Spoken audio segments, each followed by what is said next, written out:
Já pararam para pensar na força avassaladora do oceano? Em como suas profundezas podem guardar segredos por décadas, engolindo verdades com suas correntes implacáveis? E se, no meio da beleza hipnotizante do fundo do mar, um mergulhador se deparasse com algo que não deveria estar ali, algo que traria à tona um mistério muito esquecido e a dor de uma família que nunca teve respostas? O mar, com sua vastidão e mistério, é um cemitério para muitos segredos, mas, por vezes, ele decide revelá-los da maneira mais chocante e inesperada. Hoje, vamos mergulhar em uma história real que desafia a compreensão, uma narrativa onde a esperança e o desespero se cruzam nas águas traiçoeiras da costa brasileira. Acompanharemos a jornada de uma família que, em um dia de verão inocente, viu seu mundo desabar quando um ente querido simplesmente desapareceu nas areias e ondas. Por 10 longos anos, a busca na superfície foi em vão, a dor da incerteza corroeu a alma e o caso foi dado como perdido. Mas então, em uma reviravolta digna dos roteiros mais complexos, um mergulhador, em sua rotina de exploração das profundezas do Guarujá, fez uma descoberta aterrorizante. Um achado que não só reabriria um caso dado como encerrado, mas que traria à tona segredos inimagináveis e mudaria para sempre a vida de todos os envolvidos. Preparem-se para uma história onde a resiliência humana é posta à prova em seus limites mais extremos, onde a intuição de uma família desafia a lógica, e onde a verdade, por mais escondida que esteja sob as águas e as areias do tempo, sempre encontra um caminho tortuoso para emergir, por mais dolorosa e chocante que ela seja para aqueles que a descobrem. Se você é fascinado por mistérios reais, pela força inabalável da esperança e pelas reviravoltas que só a vida real pode nos pregar, este vídeo é para você. Já deixe o seu like para mostrar seu apoio a essa busca pela verdade. Compartilhe essa história com quem valoriza a justiça e a memória das vítimas. E, claro, inscreva-se no canal para não perder nenhum dos nossos próximos casos, onde desvendamos os segredos mais profundos do true crime. O mar guarda muitos mistérios, e hoje vamos desenterrar um de seus capítulos mais sombrios. Era um domingo de verão, 15 de janeiro de 2015, e a Praia da Enseada, no Guarujá, litoral de São Paulo, fervilhava de vida. O sol forte castigava a areia, e o cheiro de protetor solar, água salgada e cocô gelado pairava no ar. Milhares de pessoas, entre turistas e moradores locais, buscavam refúgio no mar, que exibia um azul convidativo e ondas suaves. Nesse cenário vibrante, a família Rodrigues celebrava o auge das férias. Márcia, de 40 anos, e Ricardo, de 42, um casal unido trabalhador, haviam levado seus 2 filhos para aproveitar o dia, a pequena Laura, de 8 anos, e Pedro Henrique, de 12 anos. Pedro Henrique era um menino magro, com cabelos loiros e olhos azuis que refletiam a cor do oceano que ele tanto amava. Ele era aventureiro, curioso e um nadador exímio para sua idade. Desde cedo, o mar era seu playground favorito. No Guarujá, ele se sentia em casa. Naquele dia, Pedro estava especialmente animado. Ele havia acabado de ganhar dos pais uma nova prancha de bodyboard, de um azul vibrante, e não via a hora de testá-la nas ondas da enseada. Laura, a irmã mais nova, preferia brincar na areia com seus baldes e pais, enquanto os pais os observavam da barraca. Por volta das 14 horas, após um almoço leve, Pedro pediu permissão para ir para a água com sua prancha. Mãe, pai, posso ir? As ondas estão perfeitas, seus olhos azuis imploravam. Márcia e Ricardo, confiantes da habilidade do filho com o mar e na relativa segurança da enseada, concordaram.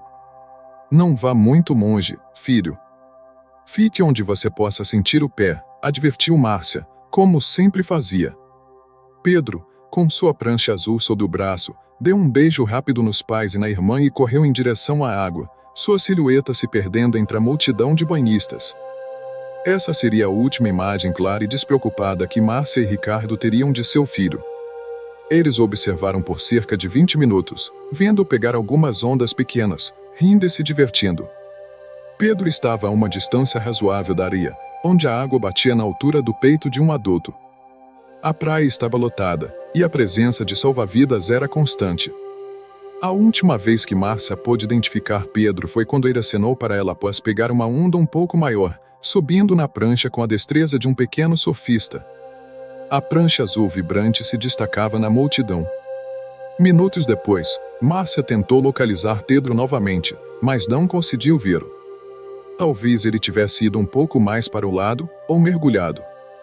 Ela se levantou, tentando varrer a multidão de cabeças na água. O sol continuava a brilhar, o burburinho da praia era o mesmo, mas um calafrio percorreu a espinha de Márcia. Ela chamou Ricardo, e juntos, começaram a procurá-lo visualmente. A prancha azul vibrante de Pedro, que antes se destacava, não estava mais visível. O mar, antes convidativo, parecia ter engolido seu filho em um vazio inexplicável. O verão inocente havia se transformado, em questão de minutos, em um pesadelo arrepiante, e a vida da família Rodrigues nunca mais seria a mesma. O silêncio que se abateu sobre eles foi o prenúncio de uma longa e dolorosa jornada de incerteza. O pânico, antes uma pontada aguda no coração de Márcia, explodiu em uma onda avassaladora de terror quando os minutos se transformaram em uma eternidade sem sinal de Pedro. O olhar entre Márcia e Ricardo foi de puro desespero. Ele não está aqui. Ele não está na água. A voz de Márcia saiu entrecortada. A ausência da prancha azul, que deveria se destacar, era um sinal alarmante. Sem hesitar, eles correram para a beira da água, os olhos varrendo o horizonte, gritando o nome do filho em meio ao barulho das ondas e da multidão. Pedro! Pedro Henrique! Sua voz, antes materna, tornou-se um grito rouco e desesperado que se perdia no vasto azul. A busca frenética inicial foi caótica, desorganizada, movida pelo instinto mais básico de pais em pânico. Márcia e Ricardo começaram a correr pela areia, abrindo caminho entre as pessoas, perguntando a banhistas e vendedores: "Vocês viram um menino loiro, de prancha azul?" "Meu filho." A maioria das pessoas, absortas em seu lazer, mal notava o desespero. Alguns acenavam negativamente, outros olhavam com pena. O sol forte e a multidão de corpos na água dificultavam a identificação. Em meio ao caos, Ricardo correu até o posto de salva-vidas mais próximo. O desespero em seus olhos e a descrição de um menino desaparecido no mar acionaram o alarme. Em poucos minutos, a tranquilidade da praia foi quebrada pela urgência. Apitos estridentes soaram, alertando os banhistas.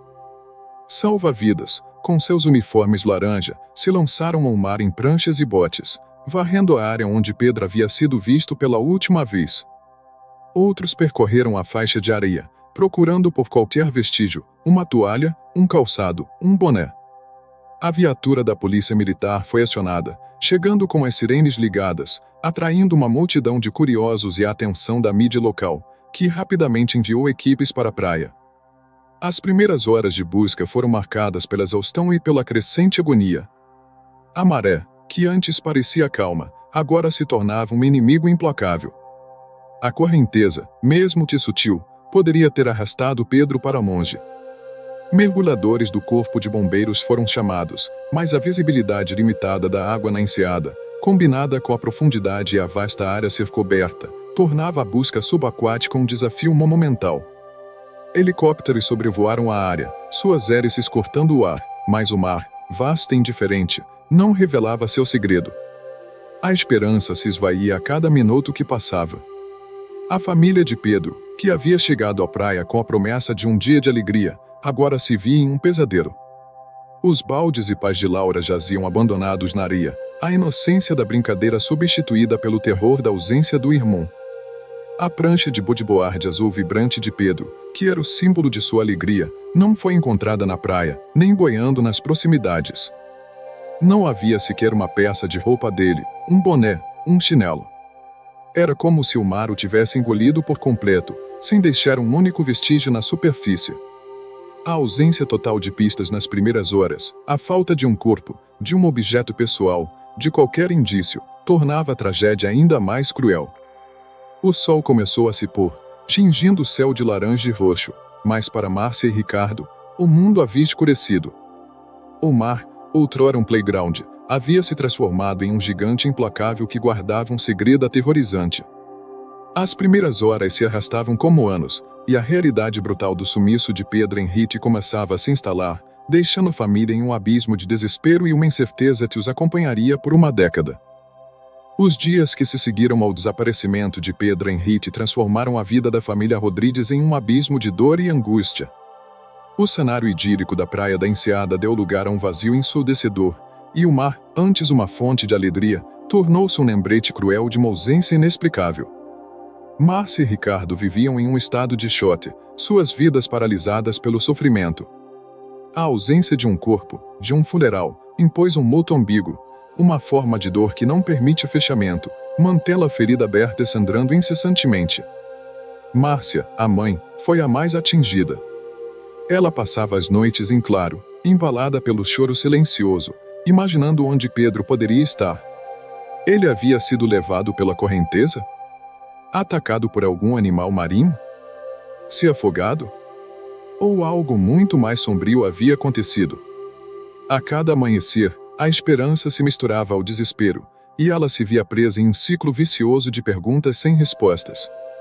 A casa, antes cheia de risadas e da energia de Pedro, tornou-se um santuário silencioso, cada objeto dele, a prancha de bodyboard, os bonecos de super-heróis, a bola de futebol, um lembrete dilacerante do que havia sido perdido. Márcia mal conseguia se alimentar, e o sono era um refúgio que não vinha, atormentado por pesadelos recorrentes com o mar e a imagem de seu filho sumindo nas ondas. Ricardo, o pai, embora também devastado, tentava se manter forte por Márcia e por Laura, a filha mais nova, que estava confusa e assustada com a ausência do irmão. Ele se lançava à busca com uma fúria desesperada, acompanhando as equipes de resgate, visitando portos e pescadores, mostrando fotos de Pedro, na esperança de que alguém o tivesse visto. No entanto, a impotência diante da imensidão do mar e da ausência de qualquer pista o consumia por dentro. A comunicação entre Márcia e Ricardo se tornou difícil, repleta de silêncios carregados e acusações veladas que a dor gerava. A mobilização da comunidade do Guarujá e até mesmo de outras cidades litorâneas foi imensa nos primeiros dias. Mergulhadores voluntários, pescadores, banhistas e moradores se uniram às equipes de resgate, vasculhando cada canto da praia e das águas próximas. Panfletos com o rosto sorridente de Pedro foram distribuídos em cada quiosque, em cada hotel, em cada embarcação. Carros com alto-falantes anunciavam o desaparecimento, implorando por qualquer informação. A mídia nacional deu destaque ao caso, comovida pela história de um menino que sumiu no mar. A esperança inicial, alimentada pela solidariedade, era febril: ele vai aparecer. O mar vai devolvê-lo. No entanto, o mar, com sua vastidão e mistério, permaneceu em silêncio. As buscas intensivas diminuíram de intensidade com o passar das semanas, e as equipes de resgate foram desmobilizadas. A mídia, que antes cobria o caso dia a dia, começou a se voltar para outras notícias. A vida seguia, implacável, mas para a família Rodrigues, o mundo havia parado naquele domingo de verão. A dor da perda era agravada pela ausência de um desfecho. Eles não sabiam se Pedro estava vivo ou morto, se estava sofrendo, se havia sido levado para monge. Essa incerteza corroía a alma, impedindo qualquer processo de luto e mantendo uma ferida aberta que sangrava a cada dia. A família Rodrigues, então, se tornou uma voz na luta por melhorias nas buscas por desaparecidos do mar, unindo-se a outras famílias que enfrentavam o mesmo drama. Márcia, em particular, canalizou sua dor em uma incansável busca por respostas, participando de grupos de apoio, advogando por novas tecnologias de busca e clamando por justiça para seu filho. A espera se tornou um fardo, uma rotina de dias vazios e noites insônias, sempre com a pergunta: onde está Pedro?, ecoando em suas mentes, uma súplica silenciosa que se misturava ao som das ondas. O mar, implacável e silencioso, guardava seu segredo, e a família Rodrigues vivia com a crueldade da falta de um desfecho, presa em um ciclo interminável de angústia. Apesar dos esforços monumentais das equipes de resgate e da mobilização da comunidade, o caso de Pedro Henrique Rodrigues se tornou um enigma frustrante, um cold case que parecia desafiar todas as tentativas de resolução. A ausência de pistas na superfície da praia, principalmente nas águas rasas e médias da Enseada, foi o maior obstáculo para a investigação, levando a um impasse, inevitavelmente, ao seu arquivamento. A principal razão para o engavetamento da investigação foi a absoluta falta de qualquer evidência física tangível. No mar, mergulhadores do Corpo de Bombeiros e até voluntários vasculharam extensas áreas da Enseada e proximidades. A visibilidade da água no Guarujá, que pode variar, dificultava, mas as buscas foram intensivas. Não foram encontrados o corpo de Pedro, nem sua prancha de bodyboard azul vibrante, nem qualquer peça de roupa, boné, chinelo ou objeto pessoal.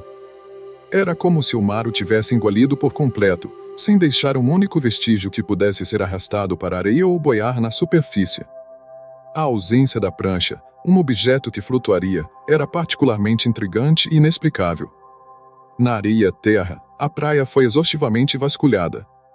Nenhum sinal de luta, pegadas suspeitas que não fossem de banhistas, ou qualquer objeto que indicasse que Pedro havia saído da água e desaparecido em terra. A teoria de que ele teria saído do mar, sido abordado e levado para outro local em terra, também carecia de qualquer evidência. As hipóteses iniciais, embora consideradas pela polícia e pela família, rapidamente se mostravam inconclusivas ou sem qualquer apoio probatório. Afogamento acidental. Essa era a hipótese mais comum em desaparecimentos do mar. No entanto, o fato de Pedro ser um nadador experiente e de a praia da Enseada ser relativamente calma, com salva-vidas e grande movimento de banhistas, tornava um afogamento acidental menos provável, a não ser que ele tivesse sofrido algum tipo de mal súbito.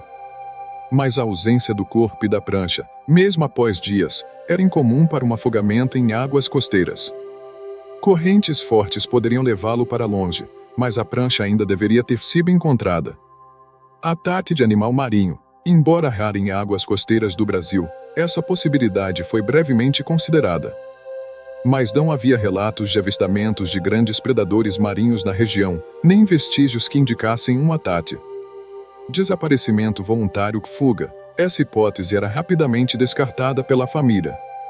Pedro era um menino feliz, sem problemas familiares, financeiros ou escolares. Um ato tão drástico seria completamente fora de seu perfil de conduta. Além disso, uma criança de 12 anos dificilmente conseguiria se manter escondida por tanto tempo. Sequestro, tráfico de pessoas, essa era a teoria mais temida. No entanto, não houve nenhum contato para resgate, nenhuma nota, nenhum pedido. E se ele foi sequestrado em terra, como saiu da água sem ser visto e sem a prancha? Se foi sequestrado no mar por alguma embarcação, também não havia testemunhas ou rastros. A falta de informações sobre redes de tráfico de pessoas na região do Guarujá, que operassem dessa forma em praias movimentadas, era um obstáculo. A tecnologia de busca subaquática em 2015, embora melhor do que em décadas anteriores, ainda tinha suas limitações. Sonar era usado, mas a complexidade do fundo do mar, com rochas, vegetação e lixo, podia gerar falsos positivos ou mascarar objetos. Robôs subaquáticos eram caros e não tão acessíveis para um caso de desaparecimento de rotina. Com o tempo, a equipe de investigação foi desmobilizada, os mergulhadores do Corpo de Bombeiros designados para outros resgates. O caso de Pedro Henrique se tornou um arquivo na delegacia do Guarujá, uma história triste que a cidade não queria esquecer, mas não sabia como resolver. A esperança da família definhava a cada dia, substituída por uma angústia profunda e a terrível certeza de que, sem novas pistas, a verdade sobre o desaparecimento de Pedro poderia jamais vir à tona. O mar, vasto e indiferente, guardava seu segredo, e o caso foi oficialmente arquivado como cold case. Os 10 anos que se seguiram ao desaparecimento de Pedro Henrique foram uma eternidade de incerteza, uma década de limbo existencial para a família Rodrigues. O calendário virou, 2015 deu lugar a 2016, e assim sucessivamente, até chegar a 2025, mas a cadeira de Pedro na mesa de Natal continuava vazia, e seu quarto permanecia intocado, um santuário silencioso de uma infância interrompida. O tempo, que deveria trazer algum alívio, para Márcia e Ricardo, apenas aprofundava a ferida, cobrindo-a com a poeira da ausência. A vida da família Rodrigues foi profundamente impactada por essa espera interminável. Márcia e Ricardo, o casal outrora unido e vibrante, passou a viver sob uma constante sombra. A dor do luto ambíguo era uma nuvem escura que cedia, sufocando qualquer lampejo de alegria. Márcia, em particular, foi a mais afetada. Ela passava as noites em claro, embalada pelo choro silencioso, revisitando cada segundo daquele dia na praia, buscando um detalhe que pudesse ter escapado. O sono era um refúgio que não vinha, atormentado por pesadelos recorrentes com o mar e a imagem de seu filho sumindo nas ondas. Ela se sentia presa em um ciclo vicioso de culpa e desespero, questionando-se se poderia ter feito algo mais, se a culpa era dela. Ricardo, o pai, embora também devastado, tentava se manter forte por Márcia e por Laura, a filha mais nova. Mas a tensão no ar, as palavras não ditas e a incompreensão mútua em como lidar com a tragédia, corroeram a intimidade do casal. As conversas se tornaram superficiais, os sorrisos, forçados. A casa era preenchida por um silêncio carregado, onde cada lembrança de Pedro era um gatilho para mais dor. Embora não tenham se divorciado, a distância emocional era palpável, como se estivessem vivendo em universos paralelos de luto. Laura, a irmã mais nova, cresceu sob a sombra do mistério. Ela mal se lembrava dos detalhes daquele dia na praia, mas a ausência de Pedro Henrique era uma parte intrínseca de sua infância e adolescência. Ela sentia a dor dos pais e carregava a curiosidade e a tristeza por um irmão que nunca mais viu. A esperança de encontrar Pedro vivo diminuiu drasticamente com o passar dos anos. A cada aniversário dele, a cada Dia das Mães, a cada Natal, a chama da esperança se tornava mais tênue, quase uma brasa moribunda. No entanto, Ana Paula, que canalizou sua dor em uma incansável busca por respostas, jamais desistiu. Ela se tornou uma ativista da causa de crianças desaparecidas, unindo-se a outros pais que enfrentavam o mesmo drama. Participava de grupos de apoio, marchas, seminários, advogando por novas tecnologias de busca e clamando por justiça para seu filho e para tantos outros. Ela mantinha a fé, alimentada por pequenos lampejos de relatos de outras famílias que, anos depois, encontraram respostas. Na comunidade do Guarujá, o caso de Pedro Henrique tornou-se uma lenda local, uma história triste que era contada aos turistas como um alerta sobre os perigos do mar ou sussurrada em círculos mais íntimos. A Praia da Enseada continuava a atrair multidões, mas para os moradores antigos, ela carregava a memória daquele verão de 2015 que virou pesadelo. Muitos haviam esquecido os detalhes, mas a lembrança de um menino que o mar engoliu persistia, tornando-se parte do folclore da cidade. Durante essa década de silêncio, a vida seguiu seu curso, mas a sombra do desaparecimento nunca se dissipou completamente. A poeira dos arquivos se acumulava na delegacia, e a esperança de encontrar Pedro ou, ao menos, ter respostas, se tornava cada vez mais remota. O mar, vasto e indiferente, guardava seu segredo com uma ferocidade implacável, e a família Rodrigues vivia com a crueldade da falta de um desfecho, presa em um ciclo interminável de angústia e expectativa. Ninguém poderia imaginar que, no 10º aniversário do sumiço, o próprio mar, através da ação de um homem comum, decidiria revelar parte da verdade, quebrando o silêncio e desenterrando o que parecia perdido para sempre. Enquanto a família Rodrigues vivia o tormento de uma década de incertezas, o destino tecia uma complexa rede de eventos para que a verdade viesse à tona. A peça central dessa reviravolta seria um homem cuja vida era intrinsecamente ligada ao mar, Gustavo Silva, um mergulhador autônomo de 45 anos. Gustavo não era um profissional de resgate, nem um investigador. Ele era um homem simples, apaixonado pelo oceano, que ganhava a vida realizando pequenos trabalhos subaquáticos do Guarujá. Gustavo era um nativo do litoral paulista, com a pele bronzeada pelo sol e os olhos mareados que refletiam a cor do mar. Desde criança, o oceano era seu playground, sua paixão, seu refúgio. Ele conhecia cada enseada, cada gruta, cada correnteza da costa do Guarujá como a palma da mão.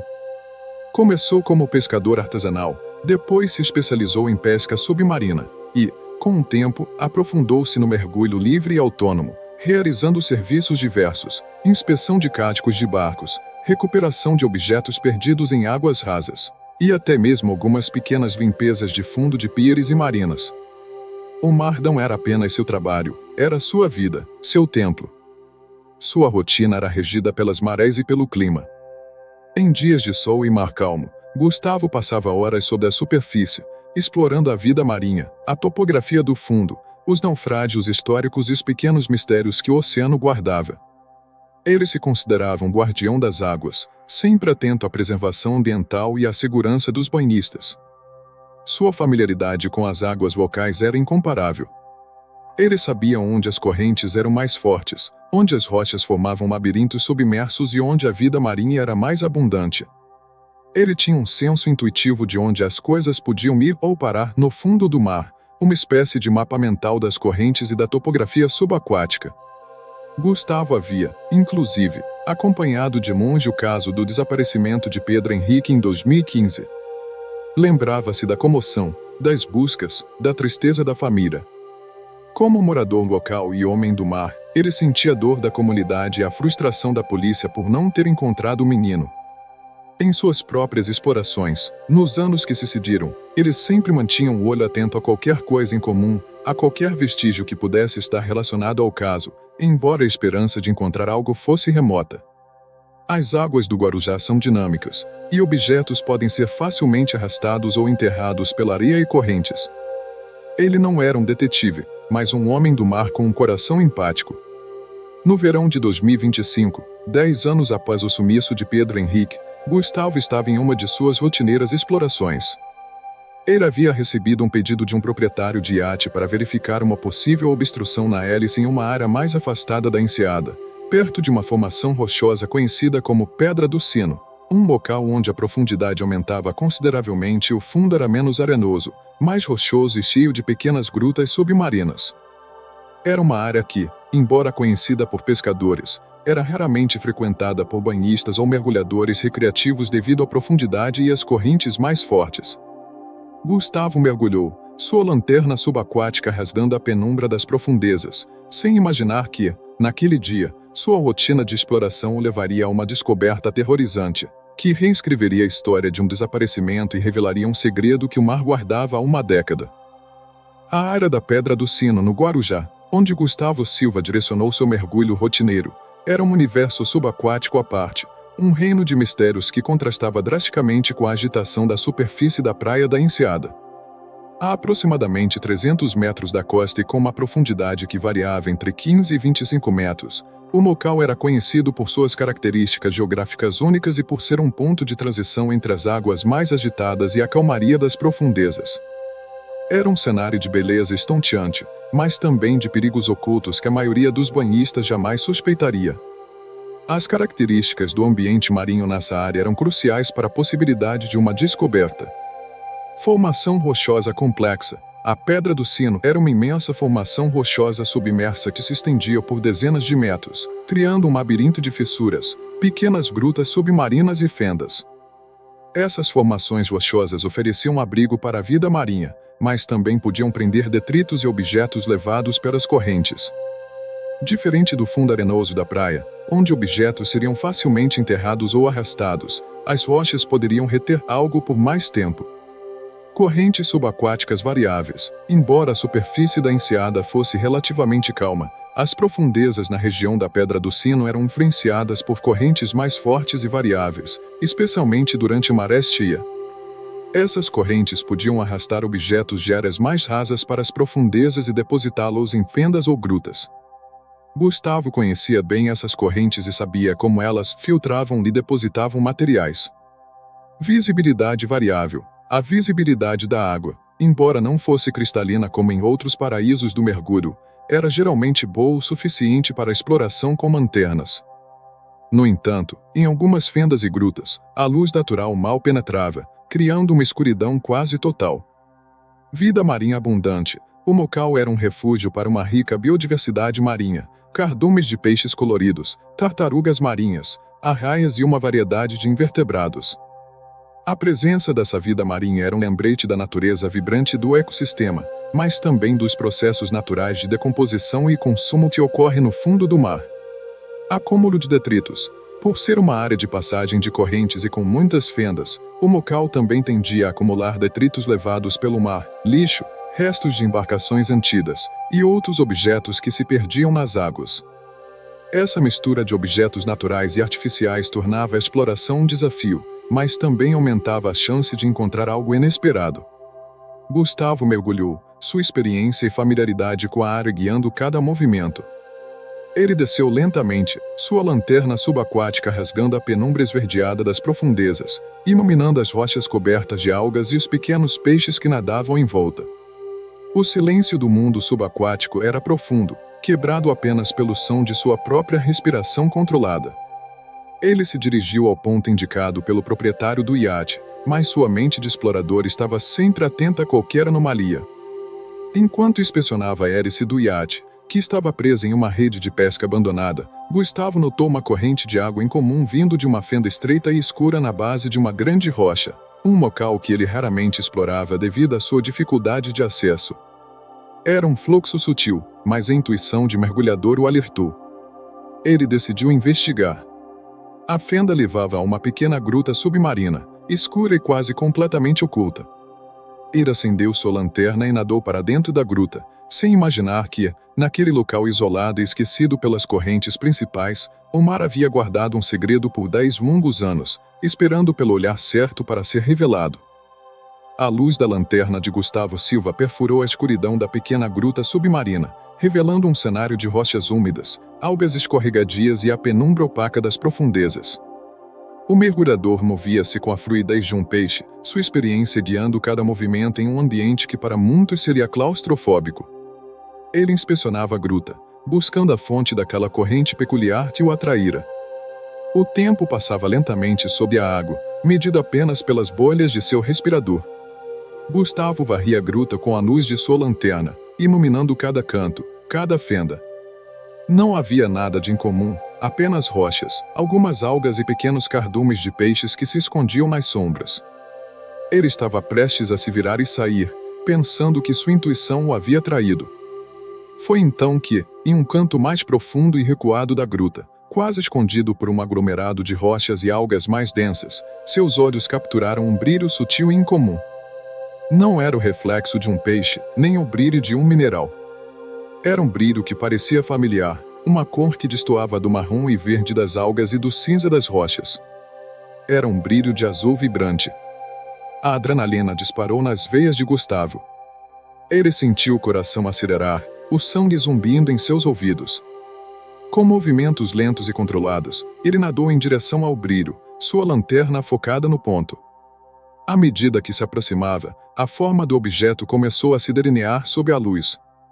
Não era um peixe, nem uma concha grande. Era uma estrutura retangular, parcialmente encoberta por areia e algumas algas, mas o azul vibrante era inconfundível. Gustavo estendeu a mão, seus dedos roçando a superfície lisa e fria. Ele removeu a areia e as algas com cuidado, e a forma do objeto se revelou por completo.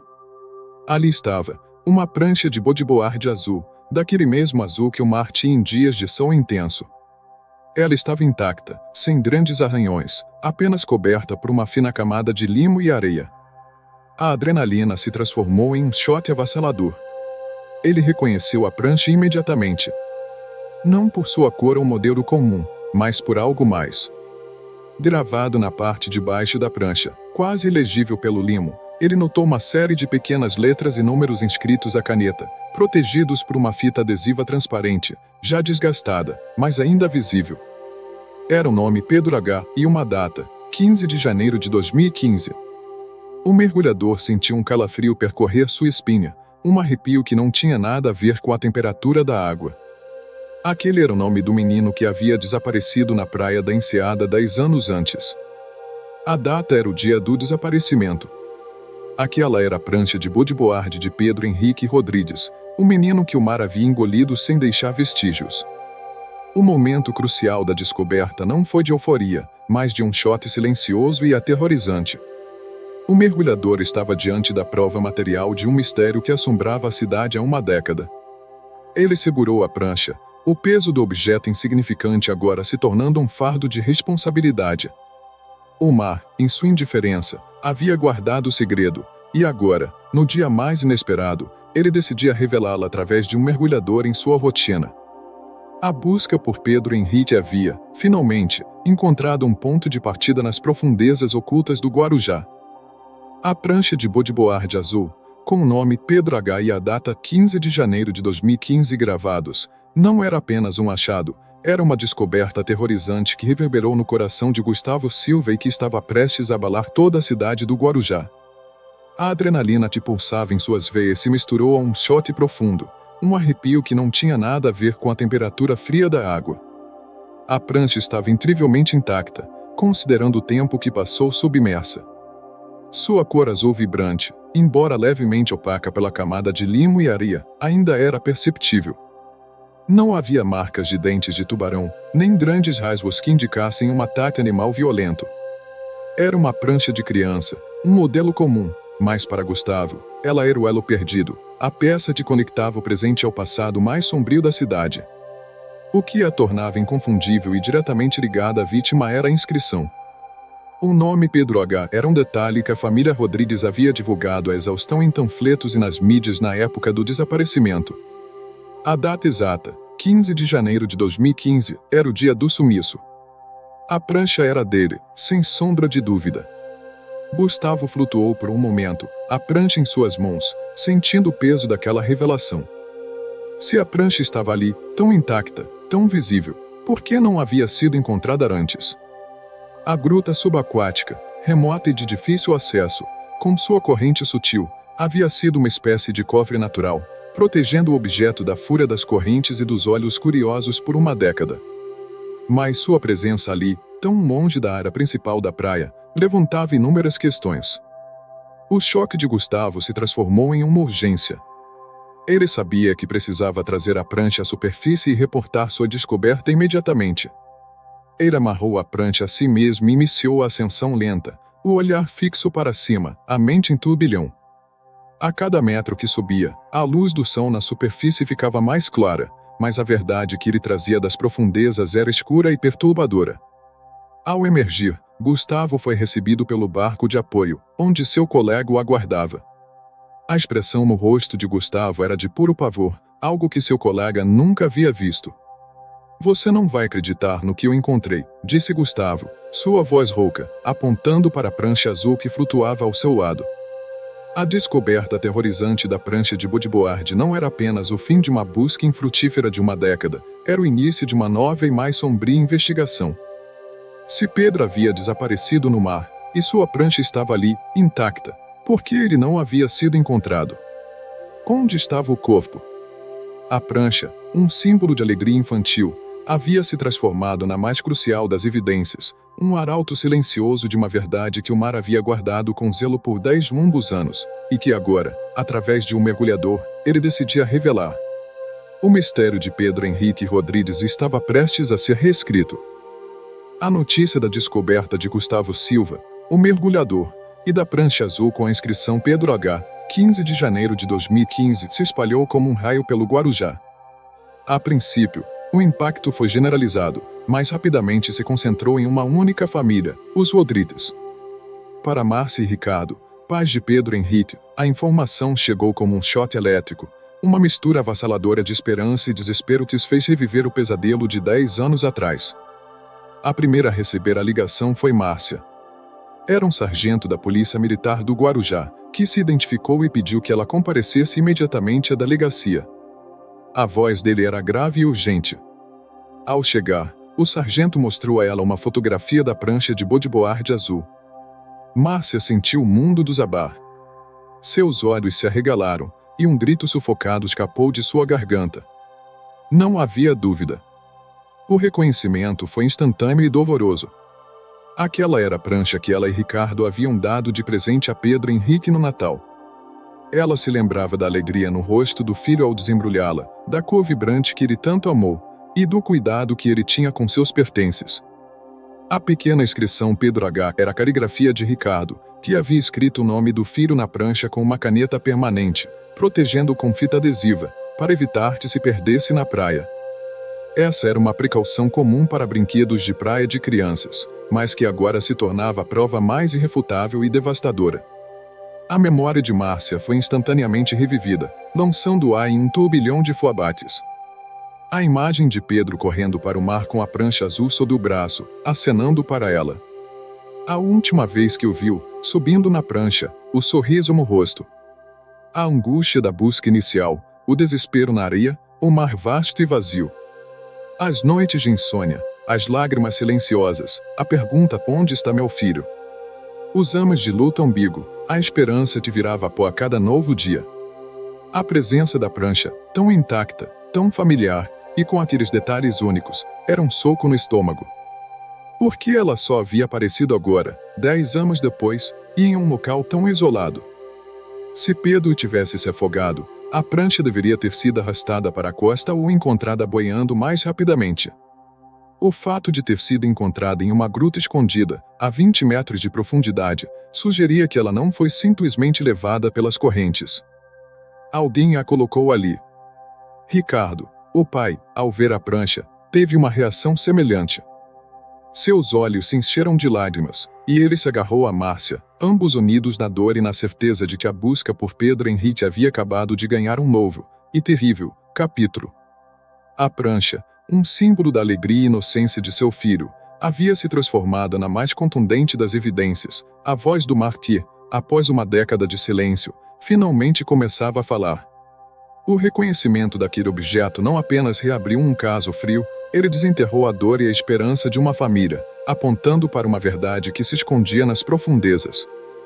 A descoberta da prancha de Pedro Henrique pelo mergulhador Gustavo Silva desencadeou uma reabertura imediata do caso e mobilizou uma complexa investigação subaquática, algo muito mais desafiador do que as buscas iniciais de 10 anos antes. A Polícia Civil do Guarujá, ciente da importância e da repercussão do caso, designou uma equipe especializada para liderar a nova fase, contando com o apoio de peritos do Instituto de Criminalística e de mergulhadores do Corpo de Bombeiros, agora equipados com tecnologia mais avançada. A primeira ação foi a ida imediata ao local da descoberta, a gruta subaquática na Pedra do Sino. A área foi isolada e mapeada minuciosamente. Mergulhadores especializados em resgate e recuperação, treinados para trabalhar em ambientes de pouca visibilidade e correntes, foram enviados para inspecionar a gruta e suas imediações. A presença da prancha intacta era um enigma. Se Pedro havia desaparecido ali, por que apenas a prancha e não um corpo? Os desafios da investigação subaquática eram consideráveis. Visibilidade limitada. Mesmo em 2025, a visibilidade da água em certas profundidades e em grutas é um fator limitante. A suspensão de sedimentos e a presença de algas podem turvar a água, exigindo o uso constante de lanternas de alta potência. Correntes e topografia irregular. As correntes subaquáticas, mesmo que sutis, podem mover objetos e evidências. A topografia rochosa, com fendas e buracos, torna a varredura exaustiva e perigosa. Objetos podem estar presos ou escondidos em locais de difícil acesso. Degradação de evidências. 10 anos sob a água salgada causam degradação significativa. Materiais orgânicos, tecidos, ossos, se decompõem ou são consumidos pela fauna marinha. Metais enferrujam, plásticos se fragilizam. A coleta de vestígios biológicos, como o DNA, seria um desafio imenso. Documentação precisa. A documentação fotográfica e em vídeo da cena subaquática exige equipamentos específicos e mergulhadores treinados para garantir a precisão da localização de cada objeto, sem perturbar a cena. A perícia subaquática buscou por vestígios de Pedro Henrique, qualquer indício de roupas, calçados, objetos pessoais que pudessem estar próximos à prancha ou dentro da gruta. Sinais de luta ou violência, marcas incomuns nas rochas, vestígios de sangue, mesmo que degradado, ou qualquer objeto que não pertencesse a um ambiente marinho e pudesse indicar um confronto. Outras provas que indicem ocultação, a forma como a prancha estava disposta, se parecia ter sido escondida ou simplesmente depositada pela corrente. A presença de pedras ou objetos incomuns sobre ela que sugerissem uma tentativa de afundá-la. A equipe utilizou sistemas de sonar de varredura lateral para mapear o fundo do mar nas proximidades da gruta, procurando por quaisquer outras anomalias que pudessem ser veículos, corpos ou grandes objetos. Pequenos robôs subaquáticos com câmeras de alta resolução também foram empregados para explorar fendas e locais muito estreitos para mergulhadores. Embora a busca pelo corpo de Pedro fosse a prioridade, a ausência de seus restos mortais no local da prancha, ou nas proximidades, aprofundava o mistério. A prancha era uma prova irrefutável de que algo aconteceu, e que ela foi parar ali. Mas o que aconteceu com Pedro? A investigação subaquática, com todos os seus desafios, prometia revelar segredos guardados pelo mar por uma década, e direcionar a polícia para a verdade por trás do sumiço do menino. A prancha de bodyboard de Pedro Henrique, resgatada das profundezas do Guarujá, tornou-se o centro de uma complexa análise forense, o epicentro de uma investigação que estava fria há uma década. No Laboratório de Perícia Criminal do Estado, a ciência de 2025, com avanços tecnológicos que eram ficção científica em 2015, foi colocada a serviço da verdade. O objetivo era extrair o máximo de informação possível daquele objeto que o mar havia guardado por tanto tempo. A análise da prancha foi meticulosa e multidisciplinar. A análise de DNA, embora o ambiente marinho seja extremamente corrosivo para material genético, técnicas de extração de DNA de última geração foram aplicadas em todas as superfícies da prancha, especialmente nos locais onde Pedro a teria segurado, e em pequenas ranhuras e fendas. Para o alívio e a surpresa dos peritos, conseguiram isolar vestígios de DNA de Pedro Henrique, confirmando, sem sombra de dúvida, que a prancha era dele e que ele a havia manuseado recentemente antes do desaparecimento. Mais crucial ainda, foram encontrados perfis de DNA de outros indivíduos, masculinos, em quantidade menor, mas detectáveis. Um desses perfis não correspondia a ninguém da família de Pedro. Essa era uma revelação bombástica. O corpo de Pedro não estava na prancha, mas o DNA de outras pessoas estava. Análise de fibras e microvestígios. Sob microscopia eletrônica de varredura, MRV, foram encontradas microfibras de um tipo de tecido incomum para roupas de banho ou toalhas de praia. As fibras eram sintéticas, resistentes, e a análise química sugeriu que poderiam ser de um material de estofamento de veículo ou de uma mona usada em embarcações menores. Além disso, foram encontrados minúsculos grãos de areia que não eram compatíveis com a areia fina da praia da Enseada, mas sim com a areia mais grossa e escura de uma praia ou enseada mais isolada, com uma formação rochosa peculiar, e a presença de micro-organismos de água doce, o que indicava que a prancha pode ter passado por um ambiente de estuário ou de água doce antes de ir para o mar. Análise de marcas e danos. A prancha estava em ótimo estado de conservação, o que era estranho para um objeto que passou uma década no mar. Não havia grandes marcas de impacto ou dentes de animais marinhos.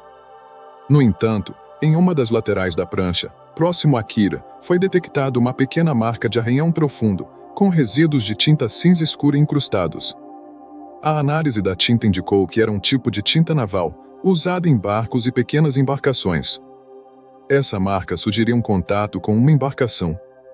As revelações da análise forense foram um golpe de mestre na investigação. O DNA de Pedro confirmava a propriedade da prancha.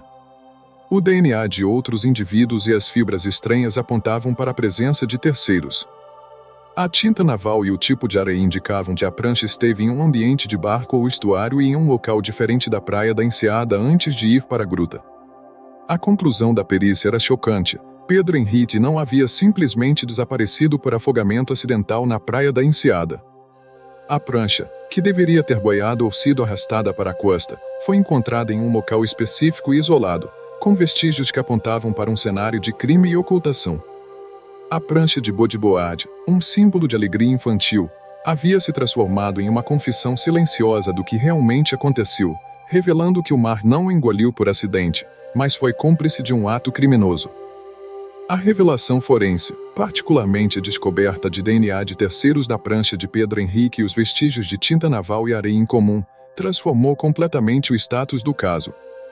De um desaparecimento acidental no mar, ele foi oficialmente reclassificado como um homicídio ou latrocínio seguido de morte, como ocultação de cadáver. Essa mudança de foco revigorou a investigação e abriu novos caminhos que antes eram inimagináveis.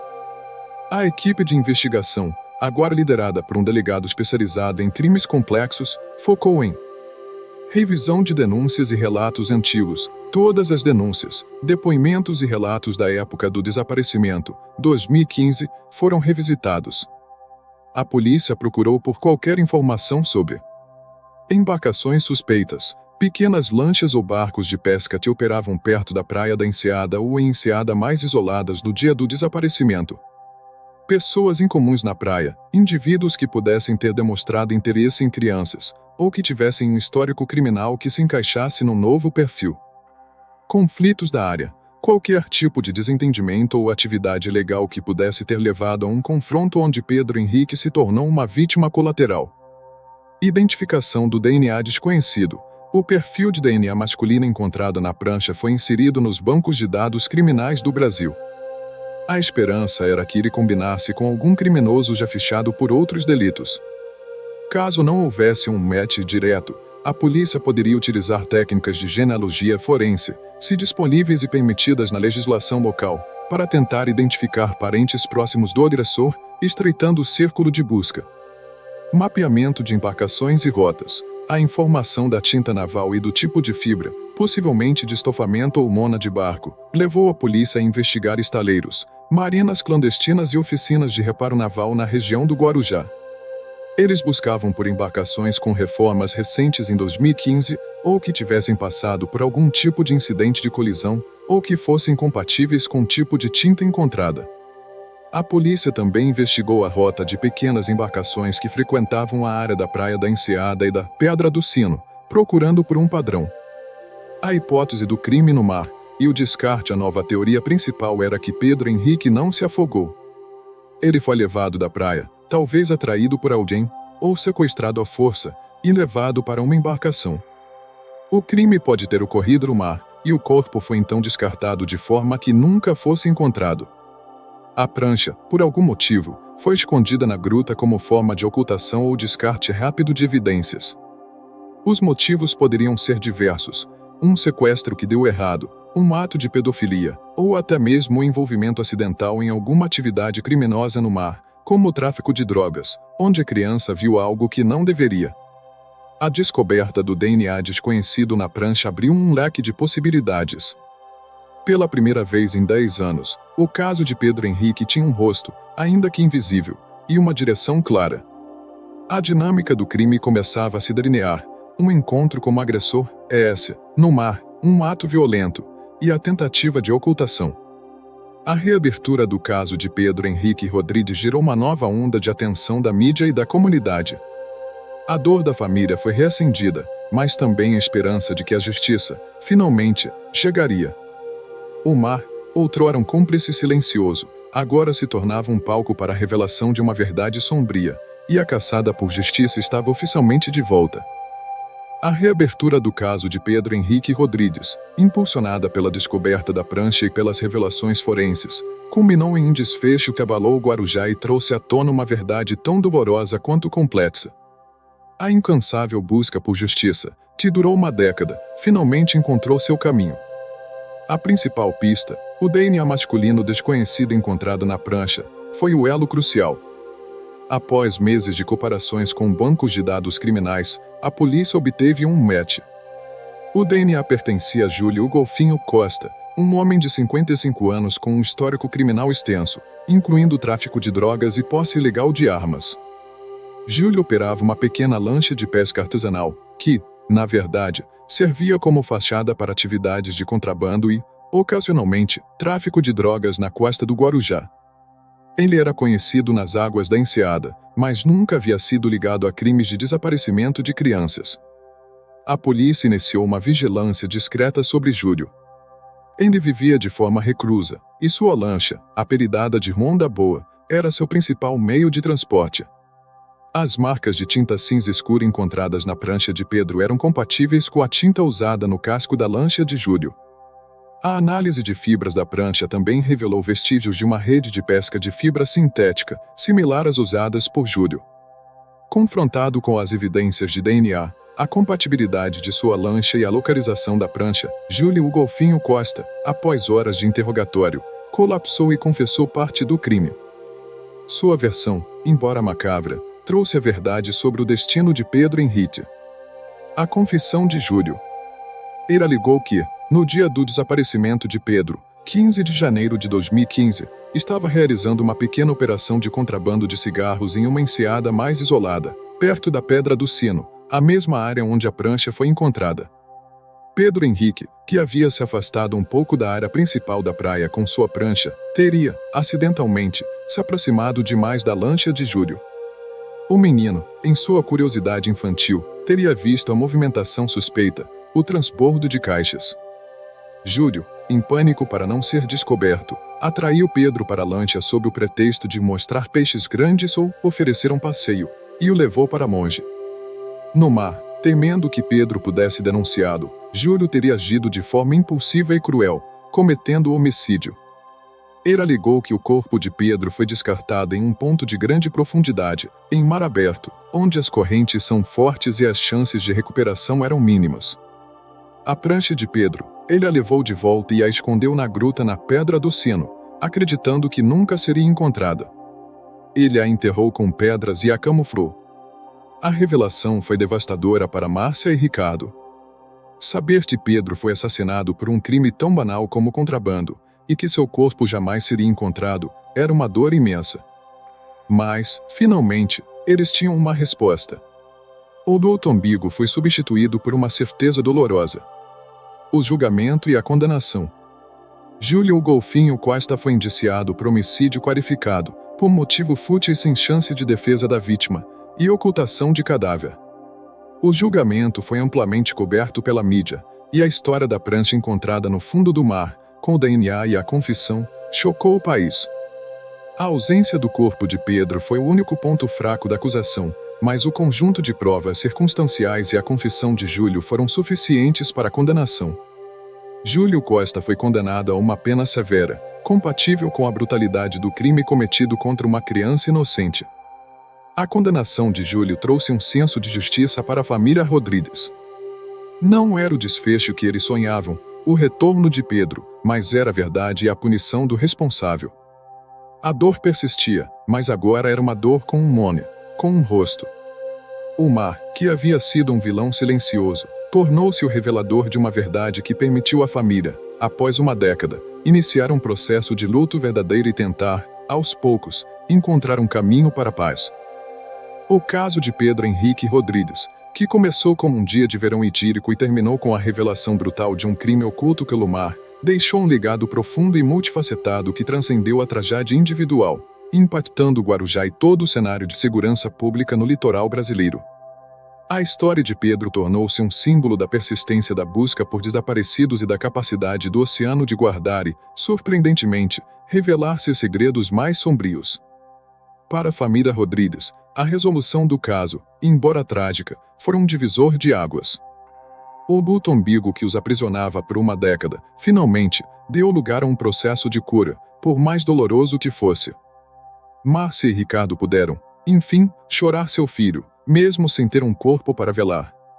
A confirmação de que Pedro foi assassinado por um motivo tão torpe, o medo de um contrabandista ser descoberto, era revoltante, mas a verdade, por mais cruel que fosse, trouxe um senso de fechamento. Márcia, em particular, canalizou sua dor em uma incansável defesa de outras famílias de desaparecidos. Sua voz, antes embargada pelo sofrimento, tornou-se uma força poderosa em grupos de apoio, defendendo a modernização das buscas subaquáticas e a criação de protocolos mais eficientes para crimes que ocorrem em ambientes marinhos. O legado do mar nesse caso é singular. O oceano, que por 10 anos foi um mistério, um vilão que engoliu Pedro, transformou-se no elemento-chave da resolução. A gruta na Pedra do Sino, outrora um local oculto, tornou-se um marco na investigação, um ponto onde a verdade emergiu das profundezas. Para muitos, o mar não é mais apenas um lugar de lazer, mas um lembrete de que suas águas guardam histórias, tanto de vida quanto de morte, e que ele, a seu tempo, pode entregar seus segredos. O caso Pedro Henrique impulsionou mudanças significativas na forma como crimes em ambientes aquáticos são investigados no Brasil. Investimento em tecnologia subaquática, a dificuldade das buscas iniciais e a importância da descoberta de Gustavo Silva destacaram a necessidade de equipamentos mais avançados. Isso levou a um aumento no investimento em sonares de varredura lateral de alta resolução, robôs subaquáticos com câmeras e braços articulados, e tecnologias de DNA que pudessem ser aplicadas a vestígios encontrados em ambientes aquáticos. Treinamento de mergulhadores forenses. O caso ressaltou a importância de mergulhadores policiais e bombeiros com treinamento específico em recuperação de evidências subaquáticas, capazes de preservar a cena do crime no fundo do mar. Cooperação interinstitucional. Fortaleceu a colaboração entre a Polícia Civil, Corpo de Bombeiros, Marinha e órgãos ambientais em investigações que envolvem um ambiente marinho, reconhecendo a complexidade desses cenários. Conscientização sobre atividades ilegais do mar. O desfecho do caso Pedro Henrique trouxe à tona a realidade de atividades ilegais, contrabando, tráfico, que ocorre em águas costeiras, muitas vezes invisíveis aos olhos da população, e os perigos que elas representam. A história de Pedro Henrique Rodrigues e a chocante revelação vinda do fundo do mar é um testamento de que a esperança e a persistência são forças poderosas. Ela nos lembra que, mesmo quando o tempo parece ter apagado todas as pistas e o oceano esconde seus segredos mais profundos, a verdade, por mais dolorosa que seja, pode, sim, emergir. A memória de Pedro Henrique será honrada não apenas como a de um menino levado pelo mar, mas como a de uma vítima cuja história, através de uma descoberta aterrorizante, trouxe à tona a justiça e inspirou a busca incansável pela verdade em todas as profundezas. O mar, que um dia o levou, foi também quem, a seu tempo, o trouxe de volta.